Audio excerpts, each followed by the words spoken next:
अस्सलाम वालेकुम। सियाणे कहंदे भी किते चार बिच्छू रले बैठे सी ते किसी ने पुछया भी तुहाडे च चौधरी कौन आ। वो कहंदा भाई उंगल ला के देख ला तेनू लग जू पता। ਜਿਹੜਾ ਬੰਦਾ ਸਾਡੇ ਮੁਲਕ 'ਚ ਕਾਬੂ ਨਹੀਂ ਨਾ ਆਂਦਾ ਕਹਿੰਦੇ ਬੜਾ ਕਬੜੀਲ ਆ ਵੀ ਗੁੱਸੇ ਵਾਲਾ ਛਿੰਝ ਆ। ਲੈ ਇੱਥੇ ਉਹ ਵੀ ਮੂਮਨ ਬਣਿਆ ਦੇਖਿਆ। ਇੱਥੇ ਇੰਨਾ ਸਫ਼ਰ ਕੀਤਾ ਵੀ ਕਿਤੇ ਸੜਕ ਤੇ ਬੰਦੇ ਖੜੇ ਨਹੀਂ ਵੇਖੇ। ਸਾਡੇ ਉੱਥੇ 1 ਮੀਲ ਸਫ਼ਰ ਕਰੀਏ ਅੱਗੇ ਦੇਖੀਏ ਵੀ ਰਸ਼ ਲੱਗਾ ਹੁੰਦਾ, ਕਿਸੇ ਨੇ ਕਿਸੇ ਦਾ ਗਿਰੇਬਾਨ ਫੜਿਆ, ਕੋਈ ਬੱਖੀ ਪਿਆ ਕਿੱਦਾਂ। ਇੱਥੇ ਬਾਬਾ ਕਾਨੂੰਨ ਸਾਡੇ ਕੋਲ ਵੀ ਬੜੇ ਆ ਪਰ ਅਸੀਂ ਬਣਾ ਕੇ ਰੱਖੀ ਜਾਂਦੇ ਆ। ਅਸੀਂ ਅਮਲ ਦਰਾਮਦ ਨਹੀਂ ਕਰਾਂਦੇ। ਇੱਥੇ ਭਾਈ ਅਮਲ ਦਰਾਮਦ ਕਰਾਂਦੇ। ਇੱਥੇ ਕੋਈ ਗੱਲ ਕੱਲ ਗਿਆ ਉੱਥੇ ਸਮੁੰਦਰ ਤੇ, ਉੱਥੇ ਲਾਗੇ ਤਾਂ ਗੁਰਦੁਆਰਾ ਬਣਿਆ, ਏਦਾਂ ਮੰਦਿਰ ਬਣਿਆ, ਅੱਗੇ ਮਸਜਿਦ ਬਣੀ ਆ, ਬੰਦੇ ਆਪੋ ਆਪ ਜਾ ਰਹੇ ਆ, ਹੱਸ ਕੇ ਮਿਲਦੇ ਆ, ਬੜਾ ਪਿਆਰ।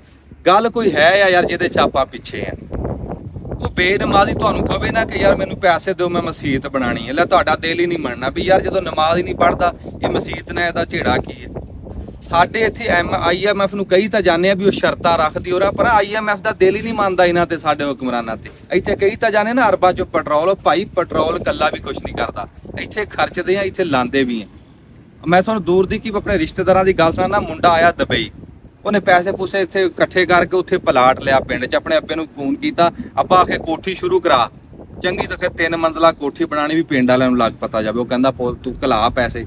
ਉਹਨੇ 5 ਲੱਖ ਮਹੀਨਾ ਕਦੀ 10 ਲੱਖ ਮਹੀਨਾ ਘਲਾਇਆ ਕਰੇ। ਉਹ ਅੱਗੋਂ ਅੱਬੇ ਨੂੰ ਕਹੇ ਹੁਣ ਘਲਾ ਤਸਵੀਰਾਂ ਵੀ ਕਿੰਨੀ ਕੁ ਬਣ ਗਈ। ਅੱਬਾ ਉਹਦਾ ਮੁੱਛਾਂ ਨੂੰ ਤੇਲ ਲਾ ਕੇ ਤੇ ਹੁੱਕਾ ਡੇਰੇ 'ਚ ਬਹਿ ਕੇ ਤੇ ਉਹ ਏਦਾਂ ਤਸਵੀਰ ਖਿੱਚ ਕੇ ਭੇਜ ਦਿਆ ਕਰੇ।